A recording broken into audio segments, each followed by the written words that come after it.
This record of man begins with the land, at a time when it had no name. Islands which were no more than broken pieces of earth on the ever-changing face of the planet. A small corner, a charred world. This land, explored, reveals the grandeur and beauty of all earthly phenomenon. Time has aged her, the sun, the wind, and rain. As if by magic, the unknown forces and all the elements of the universe shaped, molded, and transformed her surface.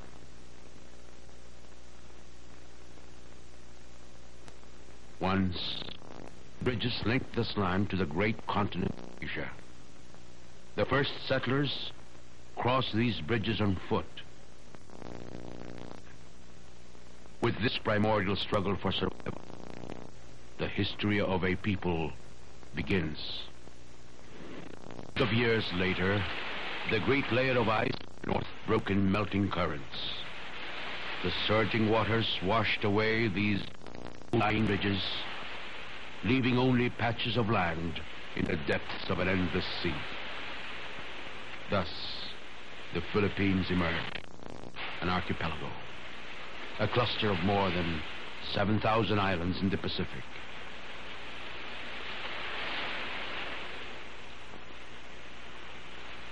Her landscape presents an awesome richness. These are her waters, rushing, spilling down mountainsides, winding their way to the plains and flowing into shoreless lakes, reaching out toward the sea.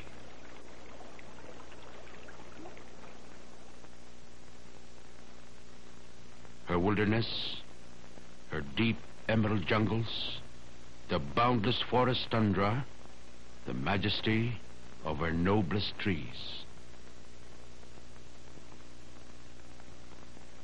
Her people came from all over the world, seafarers in little boats called balangay, traders in junks from the east, conquerors in galleons from the west. They came to build on this land a measure of home, to stake on these shores their destinies, to create a breadth and a dimension of human history all their own, the fusion of land and people, the universal theme of civilization everywhere. The patterns are all there, the blazing of the trail, the building and renewal, the casting of man's shadow on the earth. Man works the land, and the land gives him life. Man builds his village, and the village gives him community.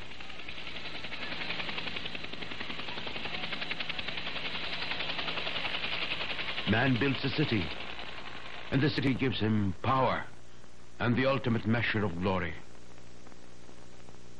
On these shores, the city rises, seat of culture and civilization, to serve the noblest of human aspirations, man's quest for immortality, expressed in the struggle for freedom, the creation of order, the search for wisdom, the worship of his God, and the liberation of his spirit. The pursuit of these ends gives meaning to human existence. Monuments rise to proclaim the achievements of man. At this point in time, the Philippines beckons to the world to invite the stranger to consider and recognize not a geographic expression, but a national identity.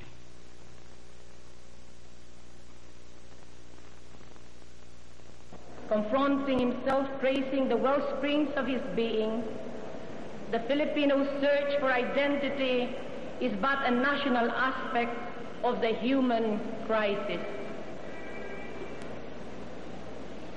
And so, we peel off the mask and embark on our most perilous journey, plunging into the depths of ourselves. The forces of the earth have wrought their changes on the land. But today, the spirit of our people seek a new beginning in the unfinished story of a nation. Land and people witness the march of time, the rising landmarks of growth and progress. These times urge the Filipino to know himself, to rediscover his past and cultural beginnings, to give life today to an art and architecture which shall live on for generations of Filipinos.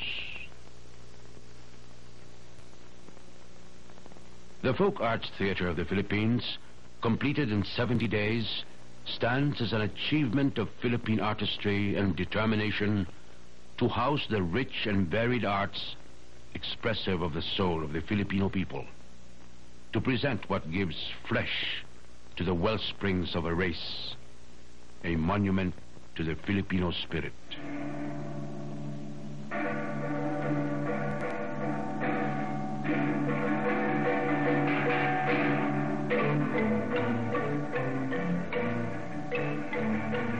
Some 20,000 school children, university students, civil servants, workers, and artists participated in a massive reenactment of their history as 1 million others came to watch the diverse elements of their story unfold.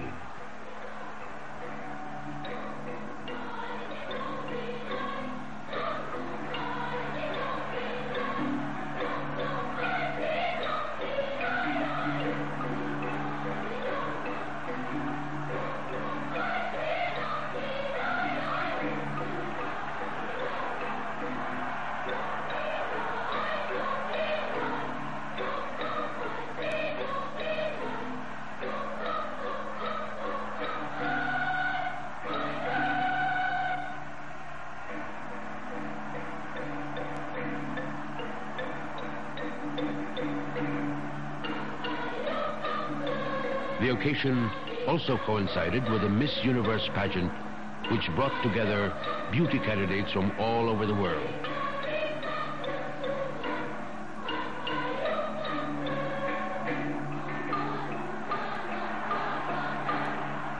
The Filipino transformed the event into a people's pageant, a parade of the masses, an expression of the Filipinos' irrepressible spirit, a celebration of the highest and noblest of national sentiments.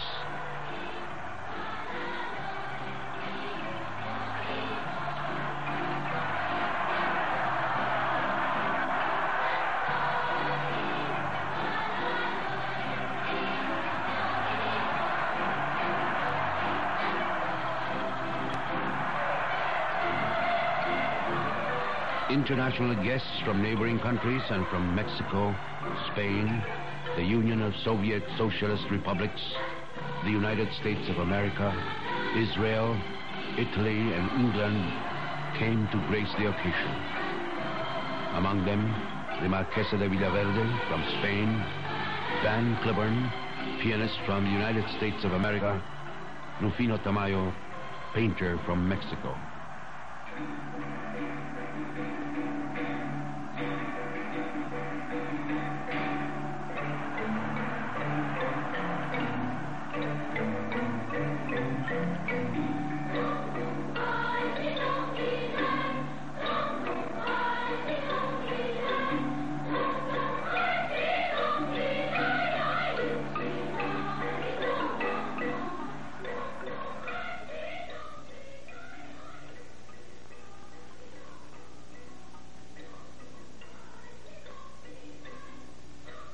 This presentation focuses on the music, the costumes, the central episodes of history, and creates an impact which few history books can achieve.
an opening ceremony, generals of the Philippine Army make a formal presentation to President Ferdinand Marcos.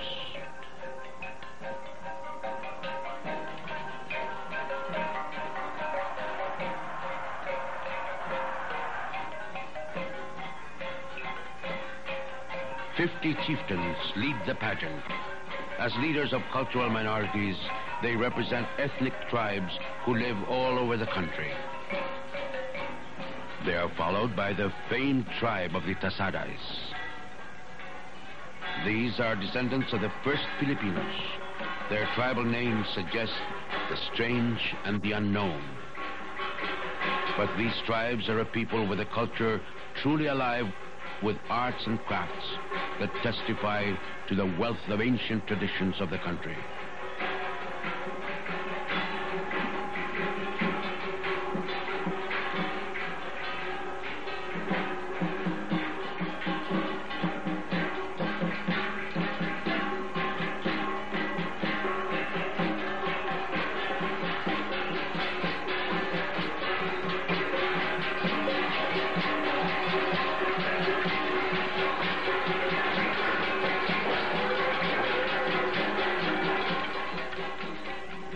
From the provinces of the north come the hardy mountain people known for their colorful costumes, their ingenious headdress, and their intricately woven clothes. They are brave warriors and masterful builders of the rice terraces of Mount Banawe, carved out of mountainsides 2,000 years ago. These rice terraces are known as the 8th wonder of the world. From the islands of Visayas, the Tagbanuas still live by the kaingin method, or slash and burn agriculture, but together with the Hanunuo tribe, they are among the most literate of cultural minorities and boast the use of an ancient syllabic system. It is in this region that the ancient manuscript called Maragtas was found. This manuscript throws some light on this land in pre-Spanish times.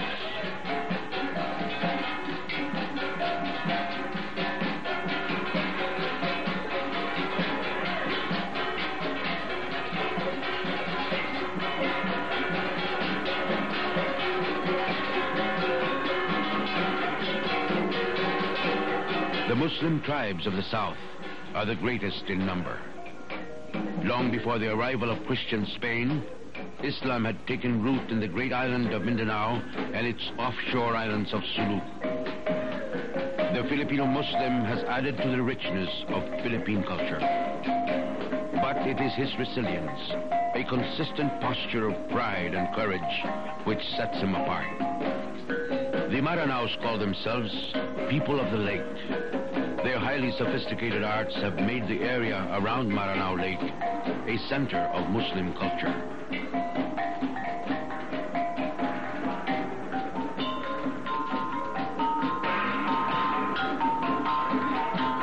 There are some 250,000 sea nomads who call themselves the Tausugs, or people of the current. They live in fluvial communities, mostly off the southern coasts of Mindanao.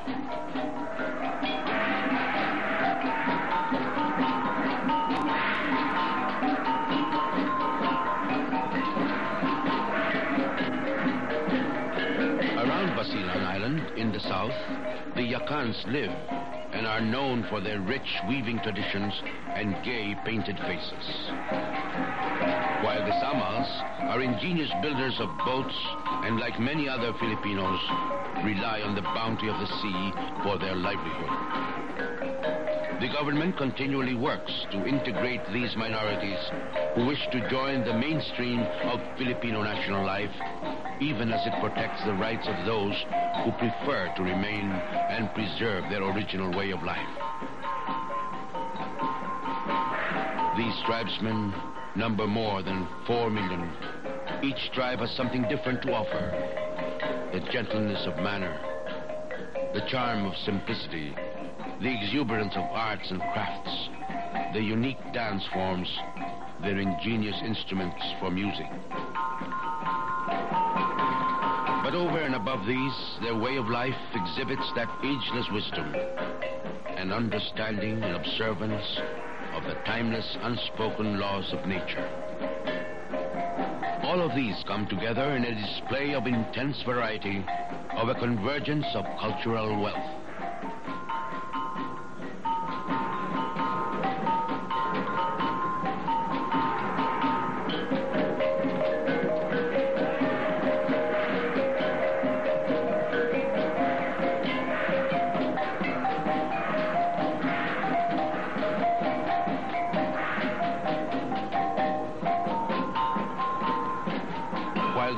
Inhabitants reached the Philippines on foot, the surrounding seas made imperative a tradition of boatcraft.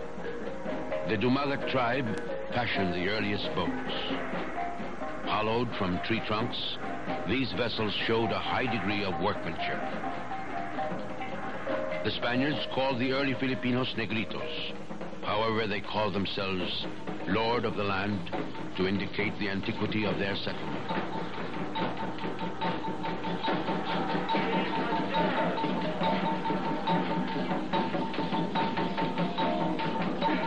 Today, they still live in much the same manner as dwellers of the earth, touched little by history's civilizing hand.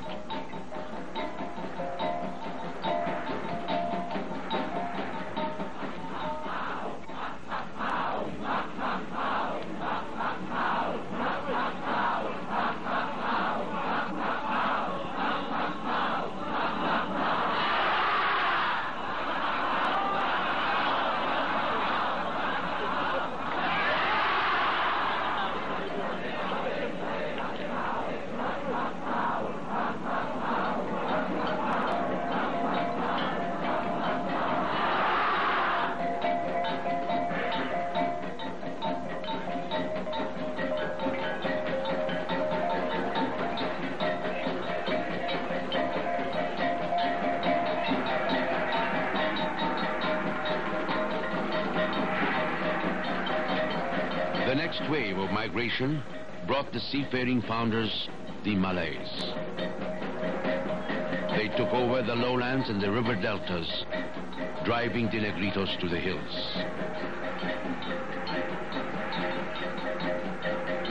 It is easy to conclude that they sailed from the nearby island of Borneo or farther inward from Indonesia.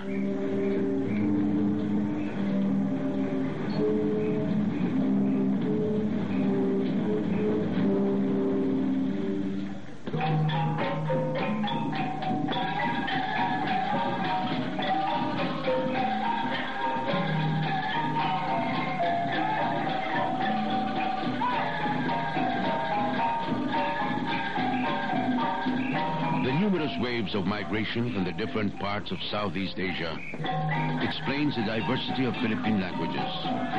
People living on one island, such as Luzon, speak no less than 5 major tongues, each unintelligible to one another. Tradition tells of the peaceful settlement or sale of the island of Panay. Ruled by King Marikudo, the island was ceded to Datu Puti, leader of the Malay immigrants, for the price of a golden hat or salakot and some rare gems for his queen.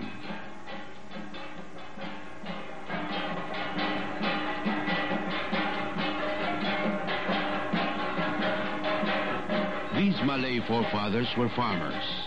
Their worship recognized the spirits of the earth and sky, which in yearly cycle granted harvests from the patches of cleared forest and wilderness. Even in their primitive society, they have custom, ritual, and tradition.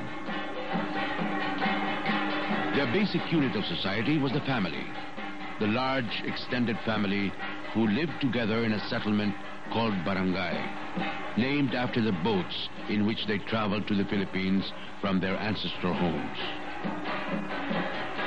Each settlement was ruled by a datu. This title referred to a leader, not a king. In his territory, there were free men and slaves, but each barangay was a free and independent unit. Through time, the winds of change swept the islands.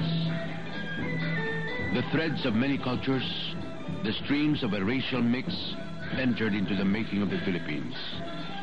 The Sulu lands in the south became a racial melting pot as the growing trade in pearls attracted adventurers from all over the world.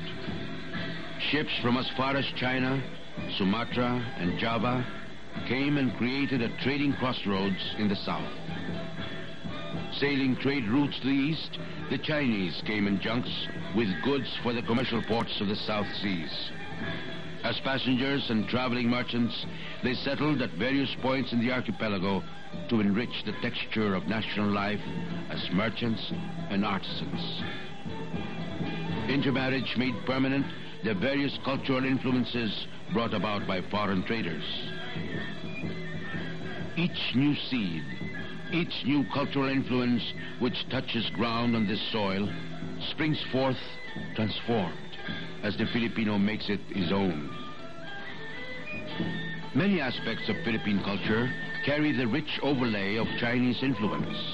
Food, language, costume, even social thought and family system.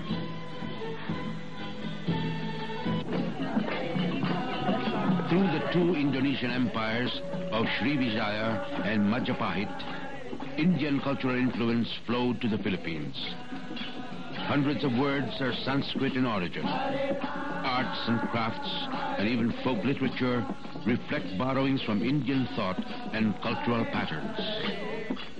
From as far as Arabia and Persia, the flow of racial and cultural influence continued to create a fusion, to make Filipinos that inimitable mixture of races.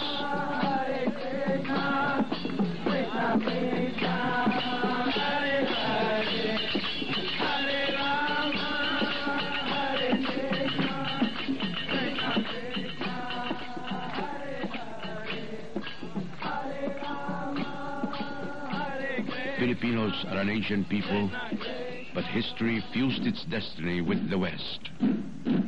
On March 16th, 1521, Ferdinand Magellan and his conquistadores brought Spanish Christendom and the roots of Western civilization. 3 Spanish ships, sailing westward routes across the Pacific, raced the rugged coast of the island of Samar.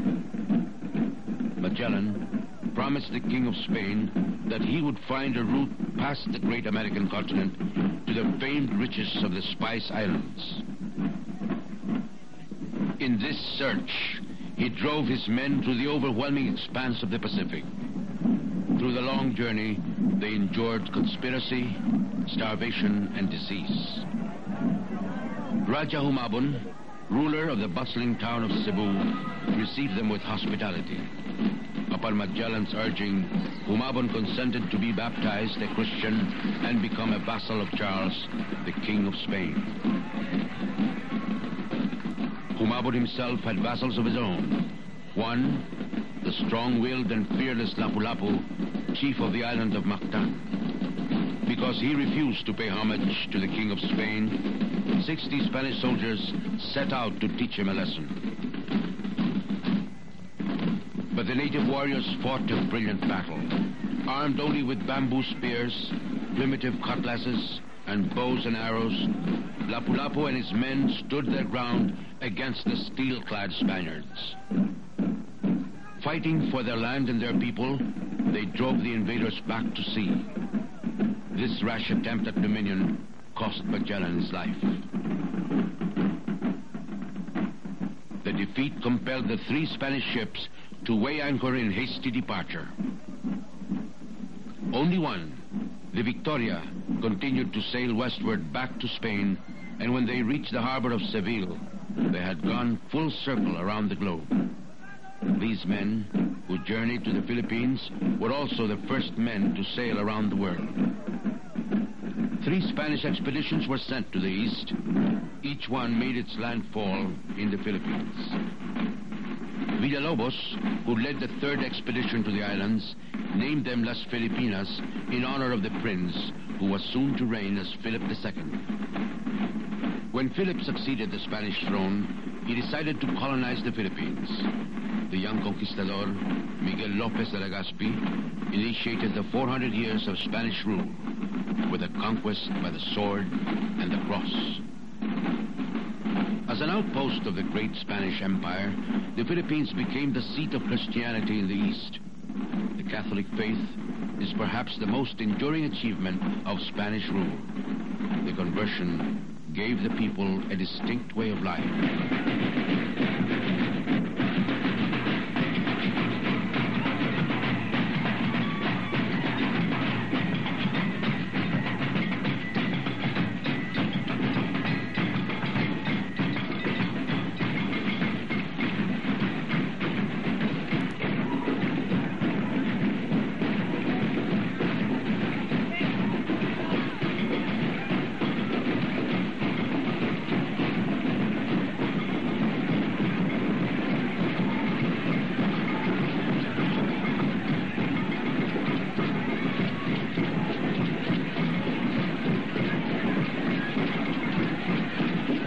Festivals today are given form by an essentially religious spirit. In the province of Aklan, the religious feast of the town's patron, the Santo Niño, occasions the festival of Ati-Atihan. The spirit, however, is one of pagan abandon, of ceaseless rhythmic music and dancing on the streets.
Religion is more evident in the obvious solemnity of the Moriones, which reenacts episodes from the story of the redemption. This celebration takes place on Holy Week preceding the Christian Easter liturgy.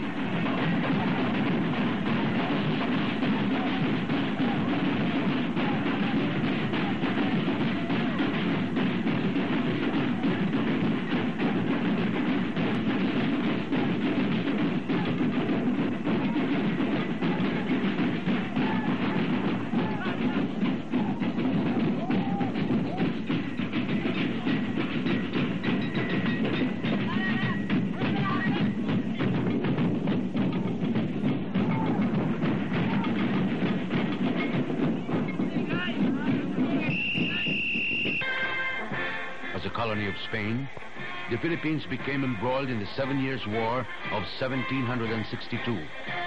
With Great Britain's declaration of war against France and her allies, came the quick attack of British India against Manila. The British squadron entered Manila Bay and caught the city off guard. Defending forces fled across the Pasig River, and the invading troops pillaged and sacked the city in what was the first successful invasion after Spanish conquest. British rule and occupation in the Philippines was brief, lasting only 2 years. It was a minor episode in a great war in Europe, but it bore special significance for the history of the Philippines. The years 1521 to 1872 gave rise to the long line of heroes who began the arduous process of learning what it means to become a free nation. The men and women who blazed through their deeds and their thoughts and their writings the crucial questions that a people must face. In the northern provinces, Diego Silang, seized the opportunity to free his people from the yoke of Spanish rule, and without reference to the British, spread his rebellion through the countryside. When he died from an assassin's bullet, his wife Gabriela took over the struggle, but the strength of British troops soon overwhelmed the rebellion. The peace treaty, which ended the 7 Years' War, provided for the restoration of the Philippines to Spain. But the flame was lit. The national struggle for freedom and autonomy had begun. The liberal ideas of Europe's enlightened period gave shape to the growth of national consciousness. Slowly, Filipinos realized the common grievance which united regional groups into one, the common grievance of the subject people. The colonial experience which itself served to create one nation, one fatherland. The leaders of the revolution themselves, rugged individualists, fostered different paths for the struggle.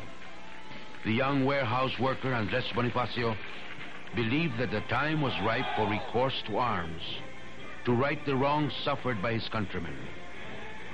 To do this, he formed the Katipunan, a secret society which rallied together young recruits and the peasantry of Luzon to the cause of revolution. On August 26, 1896, he led the cry of revolt in Balintawak, which ended irrevocably the peaceful campaign for freedom. Others saw the same deteriorating situation, but took an essentially reformist view. The propaganda movement, which they began as exiles in Spain, called for the introduction of reforms by the Spanish colonial government. José Rizal, who rose as the foremost Philippine national hero, called for a period of learning and discipline for his people, to learn to work together, to unify their means, their purposes, and their ends. He was convinced that the move to armed rebellion at that time was disastrous.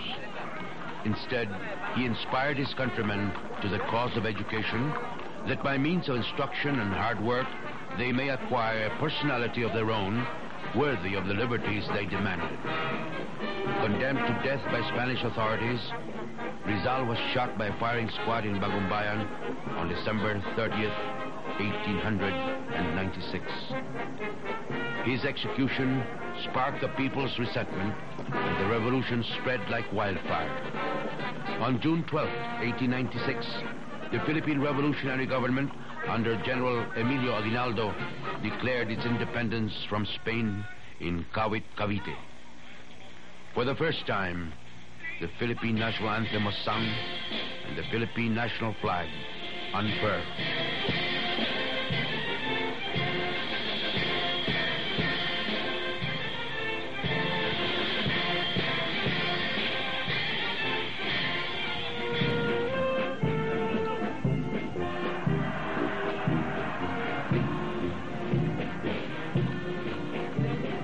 In a proclamation, Aguinaldo expressed his confidence that his people, who had proven themselves so enduring and valiant in times of adversity, cannot remain slaves forever. Such a people must be called to greatness, to take its own place at last in the great assembly of free nations. Meanwhile, across the Pacific, the Spanish-American War broke out. On May 1st, 1898, Commodore George Dewey destroyed the Spanish fleet anchored at Manila Bay. When the smoke of battle had cleared, Filipinos found only a change of masters. American victory laid the terms of the Treaty of Paris, and Spain ceded the Philippines to the United States. For Filipinos, this intervention seized the freedom which was so close at hand. Filipinos refused to consider the Spanish cession valid. In 1899, an assembly of Filipino leaders gathered in Malolos, a town outside of Manila, to write a constitution of the Philippine Republic. The document spoke well of their ideas for peaceful and orderly government. But the Republic was short-lived. In their battle against American soldiers, Filipino troops found they were no match for the formidable enemy. The Filipino-American War was a record of bitter defeat, and in the end, painful surrender. But there were moments of glory for the men who laid their lives for the land. General Gregorio del Pilar at Tirad Pass, and the guerrilla fighters in the unnamed foothills of war.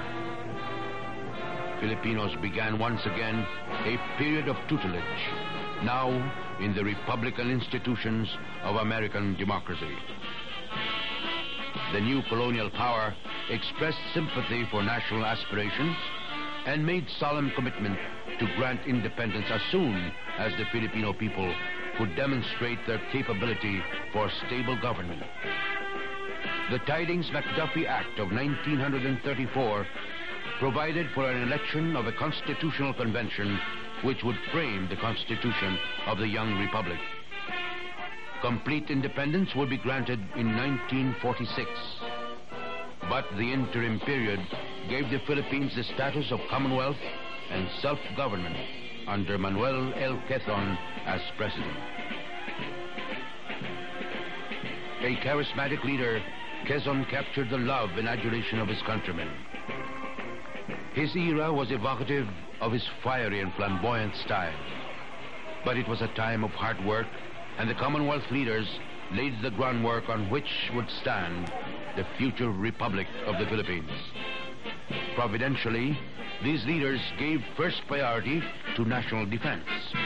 Sooner than anyone thought, one more long ordeal was to begin. The Japanese bombed Pearl Harbor on Sunday, December the 7th, 1941. That same day, Japanese planes bombed Clark Field, north of Manila. Japanese troops landed in both northern and southern Luzon. The retreat of Filipino and American troops under the command of General Douglas MacArthur brought them to their last stand. Bataan and the island fortress of Corregidor have become symbols for the bravery of both Filipinos and Americans who fought against the march of Japanese forces. The defense of Bataan and Corregidor upset the Japanese military operations in the Far East and halted Japan's thrust towards Australia. It was decided that President Quezon would leave the country to carry on the government in exile in the United States.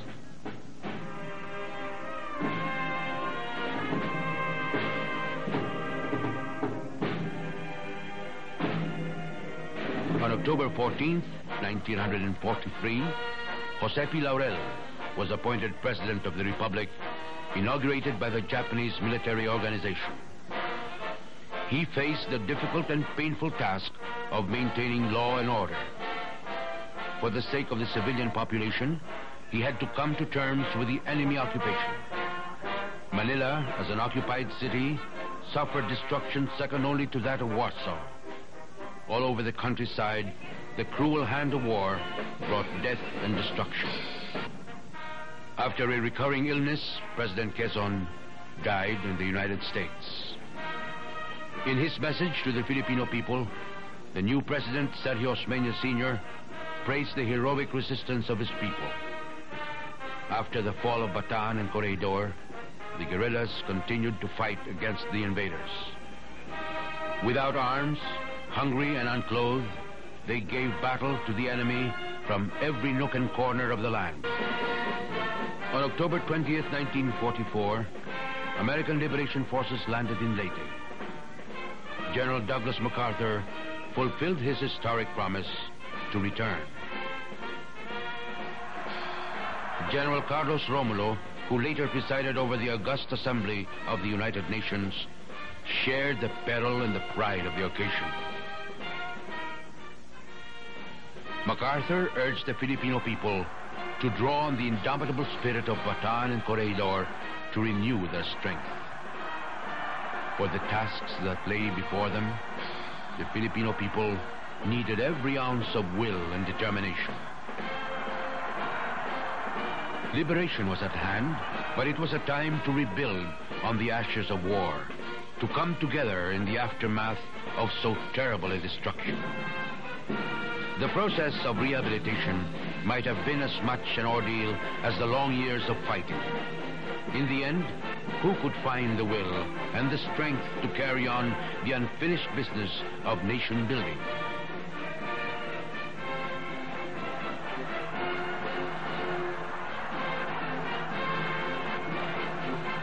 The long and painful quest for national sovereignty ended on the morning of July 4th, 1946. Over the ruins of a war-torn land, the Filipino people raised their flag, brave symbol of an independent republic of the Philippines. The return of peace, fragile as it was, marked the return of festivals. The celebration and merrymaking provided easy diversion for an essentially gay and happy people. The festivals of flowers in the summer month of May is a celebration of youth and beauty. It is a celebration of the Filipina, idealized by a religious tradition of the shy and sheltered maiden, guarded by the strict norms of church and society. But festivity could not disguise the urgent need for social renewal. 2 decades of freedom and self-rule proved too short to rid the young nation of the plague of corruption, of desperate economic problems, of social ills in the city, and agrarian injustice in the countryside. The arrogant power of the entrenched elite, drug addiction, senseless violence, the breaking down of order in public life crippled any move for progress. Soon the angry face of discontent took to the streets. It was difficult to know what the people feared more, the violence of protest or the sense of defeat that anything would change. On September 21st, 1972, President Ferdinand E. Marcos proclaimed martial law. With Proclamation 1081, he began the work of building a new society.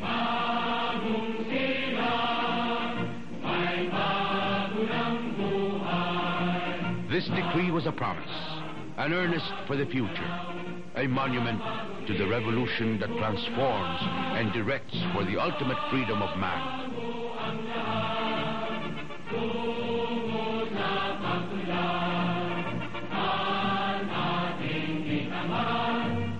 On this occasion, the President spoke. Change was at the heart of this program, edifying, liberating change. For the stark realities which continually confront man in a lifetime do compel change. A process of unceasing and irresistible flux is the rhythm of human life. Contemporary experience confirms the historical record of renewal, which is added upon every civilization, including our own in Asia. The comforts and the settled habits of time have had to be swept away by the onslaught of change, so that life itself might continue. Necessity makes its own fulfillment. In this way, man has been able to survive the forces of nature and refine his capacity for upliftment. This was every Filipino's dream, a dream of a reformed society. That dream must now become reality. The revolution must begin in the form of individual commitment, in the change of heart of a renewed and vigorous society. A society characterized by a new sense of order and discipline. A society fired with an enthusiasm for work, giving new vitality to commerce and the building of industry, governed by a spirit of trust and goodwill. This vision creates a new world and a new beginning, a solemn pledge to the country's youth for their world tomorrow. Today, the Filipino must look ahead, for he faces yet the greatest challenge. In this time and place, the Filipino must once again prove himself to live truly in the service of his country and his fellow men. The new Filipino comes forth imbued with the responsibility and a deep sense of commitment to his tasks. The protection of natural resources, the care of our cities, the fight against poverty and disease, the tilling of the soil for richer harvests, building the youth for a better and stronger tomorrow. In these tasks, his strength lies in his history, the proud history which on this occasion he recalls and presents to the world. This, then, is the story of a people's mighty struggle to be free, to build on this land a home worthy of the dignity of man.